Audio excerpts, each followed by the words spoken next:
Gini caranya custom keyboard di HP Samsung kalian yang asalnya seperti ini. Jadi seperti ini guys. Oke, yang pertama-tama kalian masuk dulu ke aplikasi Goodlock. Nah, ini dia Goodlock. Lalu kalian masuk ke Makeup. Jadi ada Makeup, ada Laptop. Kalian masuk ke Makeup dan kalian masuk ke Key Cafe. Nah, ini dia. Nah, ini kalian aktifin dulu aja.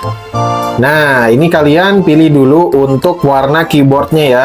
Tuh, kayak gini ya. Coba kita pilih salah satu. Kita pilih yang ini.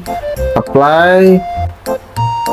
Dan ini kita udah pilih ya. Lalu kita pilih efek. Nah, di efek di sini dia ada keyboard color effect, ada key color effect, dan ada juga key motion effect. Nah, ini kalian tinggal sesuaikan aja kalian sukanya yang seperti apa. Nah, ini gue pilih yang ini untuk keyboard colornya. Lalu gue pilih yang ini ya, key color effect-nya. Dan untuk motionnya gue pilih yang ini nih.